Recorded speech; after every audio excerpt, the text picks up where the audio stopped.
Джавахир Синдаров досрочно становится претендентом на шахматную корону. После партии с Гири, кстати, в которой Гири играет d4, Синдарова уже никто не может обогнать. d5 отвечает Синдаров черными. Давайте посмотрим их интересную партию, которая была сегодня. Напомню, что Гири, чтобы бороться дальше, надо побеждать Синдарова. c4. Гамбитик ферзевой. Укрепляется Синдаров аккуратненько. e6. Ударили по коням c3 сначала, потом слон e7. Размен на поле d5. Гири выводит слона. Ферзевой гамбит. Развивает Синдаров коня королевского, чтобы вшиться в рокировку. Гири подкрепляется e3. Рокировка. Слон d3. Слон пытается организовать атаку где-то на пункт h7. В дальнейшем возможно выгнать коня на поле f3. h4. Слон g5. Заострить игру. Но вот интересно, будет ли Гиря так себя вести? Будет ли он атаковать или более спокойно, чтобы перекатать Синдарова под конец игры в эндшпиле? Подрывает Джавахир центр. Хороший идейный ход. Гиря защищает пешечку кониной на поле e2 и конь c6. Рокировка. Слон g4. Подвязали этого коня. Угрожает взятие пешки на поле d4 с последующим выигрышем просто этой пешки, так как атакует пешка и конь. Берет Гири на поле c5, создает Джавахиру изолированную пешку в центре. Как мне писали в комментариях, да, это нормально, это хорошо такая пешка. На самом деле, да, в дебюте эта пешка ок. Но если эта пешка живет дальше, до середины игры или до эндшпиля, тогда такая пешка становится слабостью, и ее легко выиграть, даже просто подвести короля и просто забрать. Слон c5 забирает Джавахир пешку, h3 крепим слона, слон e2, и Гири забирает конем, чтобы подвести ладью на поле c1, атаковать коня, и где-то вторым конем шагать, скакать на поле g3, потом возможен ход e5, ферзя сюда подвести. Короче, сейчас будет пытаться взять атакой, нахрапом, а мы наблюдаем, ставки высоки, поэтому Гири, возможно, пойдет ва-банк.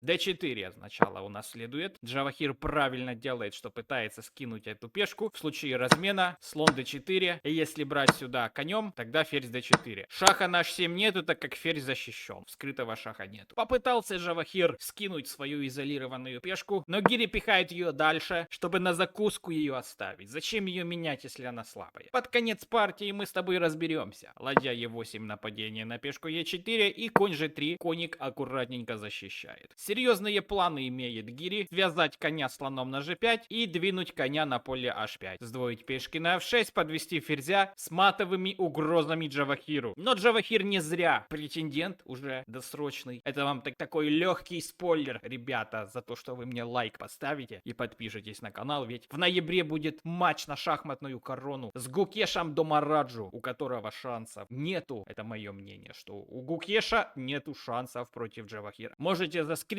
записать, сохранить это видео, кинуть другу шахматисту. Со всей ответственностью заявляю, у Гукеша шансов нет в ноябре. Конь d7 уходит конь, чтобы занять себе элитное пастбище на поле e5. а3, чтобы не было конь b4, ибо слона надо беречь на атаку. Конь e5. Сильный ход от Джавахира. Ударил Гири на e5, конь e5. И теперь можно пихнуть f4, создать себе приятные пешки в центре. Соответственно, так Гиря и играет. Забрал Джавахир слона на поле d3, ферзь d3. Потихоньку дело подходит в середину партии, и с каждым ходом пешечка на поле d4 все слабее и слабее. Что-то надо делать. Сначала Джавахир защищает пешку дополнительно ферзем на поле d4. Можно было бы здесь сыграть b4, но ничего страшного. После хода b4 этот ход является неточностью. Если бы его Гиря поднял, слон бы просто убежал на f8. Если бы Гиря захотел напасть на пешечку d4, тогда ладья просто защищает дополнительно. Ну и если же еще одно нападение конем, тогда просто ладья c8. И выясняется, если брать эту пешку на d4, тогда просто тихий ход ладья c7 с угрозой ладья d7 забрать этого коня, ибо конь попадает под связку. Все эти варианты претенденты видят. Гири в такую неприятность не попадает, поэтому играет ход e5.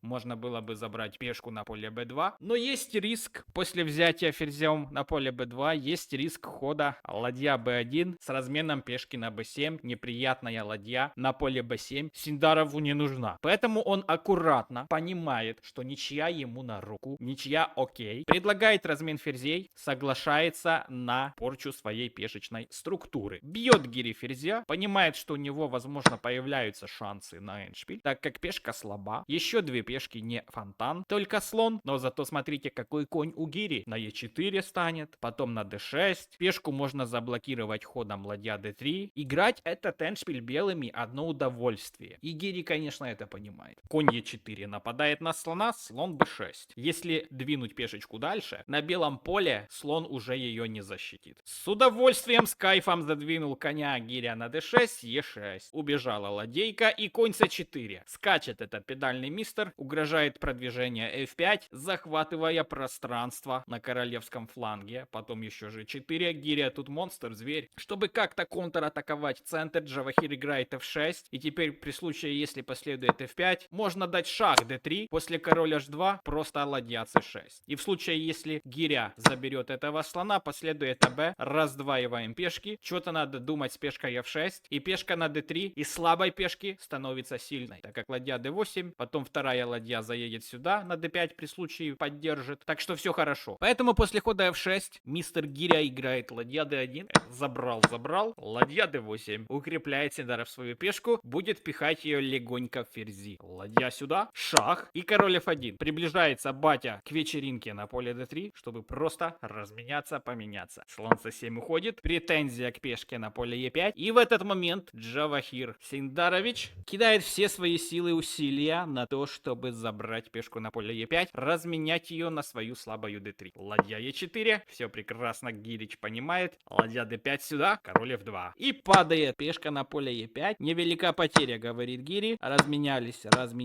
Сюда. По компьютеру нули. По-человечески есть вот эти вот дрова. И с ними будут проблемы. Но даже если одного отдать, ничего страшного в ладейнике не будет.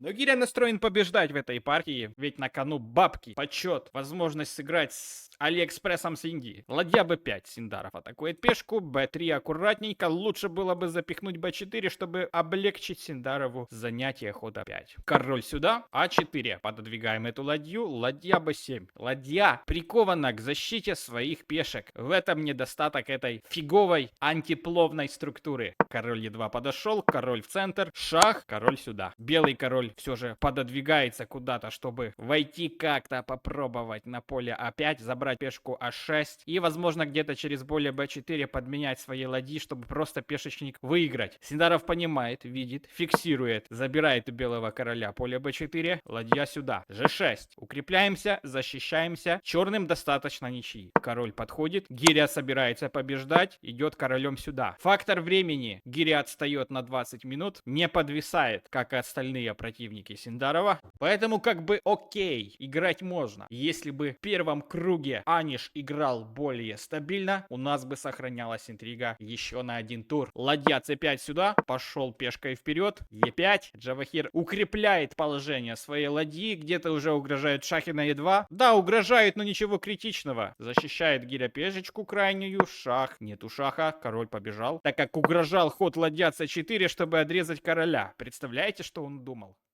Король подошел, ладья шах сюда и король d6. Отрезал. Ну и что дальше, если отрезал? g4, шах себе, тебе, король сюда, h6. Ну и все, как бы соглашайся, Гиря, на ничью, да поздравляй претендента, но нет, еще шах сюда, f4 пошел, ладья h2, нападаем на пешку, g5. Разменялись, шах, теряет Синдаров одну пешку, нападает на g5, но теряет пешку на поле g6. Нехитрыми маневрами Гиря выиграл пешку. Но Джавахиру достаточно ходить королем туда-сюда, чтобы получить ничью. А6. Укрепляемся. Ладья G8, чтобы двигать свою пешечку вперед. Главное не покинуть поля А7, Б7. Если на c7 пойти, там есть ловушка ладья А8 с жертвой пешки и потом выигрыш ладьи. Король сюда, шах, король Б6. Подходит пешечка, король С6. Первое повторение позиции. Ладья А7, король подходит. Сильный ход от Синдарова. Сильный эндшпиль. Ладья сюда, король С6. Второе повторение позиции сюда. И Гири, походу, уже смирился, что его батя никуда не двигается, хотя можно было бы еще попробовать как-то b4 пихнуть. Но ладья g7, король c6, третье повторение позиции, ничья, и мы поздравляем Джавахира с выходом на финального босса. Как уже говорил, ноябрь месяц, матч за звание шахматного чемпиона, короны, Гукеша подвинет. Ну ты ж мне лайк за прекрасный обзор, завтра еще посмотрим партию против ВИ, подписочка, и после этого турнира я тебе буду показывать не менее интересные партии. Буду отбирать самый сок, тебе понравится. Также можешь поддержать канал в закрепленном комментарии за мою работу. Смотри другие видео.